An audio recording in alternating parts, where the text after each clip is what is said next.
Buongiorno, signor Luigi. Buongiorno, signorina Marta. Allora, qual è il problema oggi? La luce in salotto non funziona più. La luce in salotto? Da quanto tempo? Da ieri sera. Stavo leggendo e all'improvviso buio totale. Capisco. Ha provato a cambiare la lampadina? Sì, la prima cosa che ho fatto, ma niente. Allora forse non è la lampadina, ma il circuito. Il circuito? Sì, i fili o l'interruttore. Ora diamo un'occhiata. Va bene, la seguo. La lampada è proprio qui. Ah, vedo. È una bella lampada, moderna. L'ho comprata 2 mesi fa. Funzionava benissimo. A volte anche le cose nuove fanno i capricci. Già, come le persone. Esatto. Mi serve solo una sedia o una scala per arrivare in alto. Ecco, le porto la sedia. Ma stia attento, è un po' instabile. Non si preoccupi, signorina.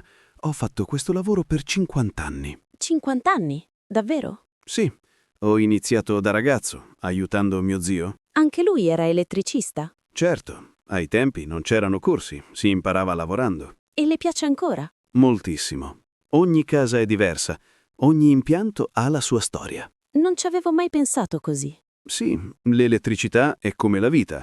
Se c'è un filo fuori posto, tutto si spegne. Che bella frase, signor Luigi. È la saggezza dei vecchi, signorina. Mi piace parlare con lei, sa. Anche a me piace ascoltare i giovani.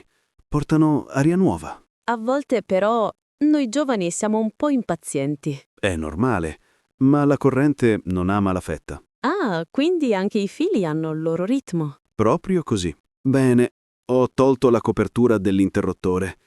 Vediamo. C'è qualcosa che non va? Un filo si è allentato. Quindi si può riparare facilmente. Certo, basta stringerlo bene e ricontrollare. Meno male. Pensavo fosse qualcosa di grave. Non ho solo un piccolo contatto allentato. È incredibile come una cosa così piccola possa spegnere tutta una stanza. La vita è fatta di dettagli, anche nei fili. Ha ragione. Ecco, fatto. Adesso proviamo a riaccendere la luce. Funziona! Che meraviglia! Visto? Niente magia, solo esperienza. È stato velocissimo. Dopo tanti anni, le mani sanno dove andare da sole. Vorrei avere anche io quella sicurezza nel mio lavoro. Che lavoro fa, se posso chiedere? Lavoro in un ufficio. Faccio grafica. Ah, quindi crea immagini, colori, linee. Sì, più o meno. Passo ore davanti al computer. Anche quello è un mondo di luce, in un certo senso. È vero, solo che la mia luce è digitale. E la mia invece è reale. Ma entrambe servono a illuminare qualcosa. Bellissima risposta, signorina Marta. Mi piacerebbe imparare qualcosa di elettricità, almeno le basi. È sempre utile. Le insegno un piccolo trucco, se vuole. Certo. Quando una lampada non funziona, controlli sempre prima la presa e l'interruttore. Mai toccare i fili con le mani bagnate. Giusto. Sicurezza prima di tutto. Esatto. E se ha dubbi, chiami sempre un professionista. Come lei? Esatto. Ma non per forza me, io sono quasi in pensione. Davvero? Sì, tra pochi mesi chiudo bottega. E cosa farà dopo? Andrò al lago con mia moglie. Lei pesca, io leggo il giornale. Sembra bellissimo. Sì, ma mi mancheranno i clienti. Le persone sono la parte più bella del lavoro. È una bella cosa da dire. Senza persone, anche i fili restano muti. Posso offrirle un caffè prima che vada? Volentieri.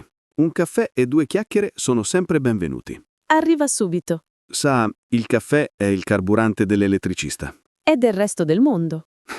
È vero anche quello. Ecco qui. Grazie mille.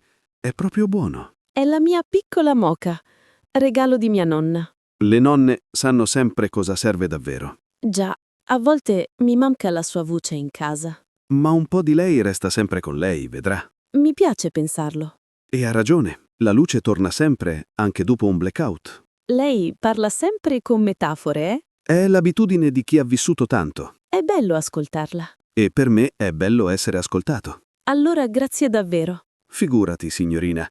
È stato un piacere. Quanto le devo per la riparazione? Solo 20 euro. È un lavoro semplice. Ecco qui. Grazie. E se succede di nuovo, mi chiami pure. Lo farò, ma spero di no.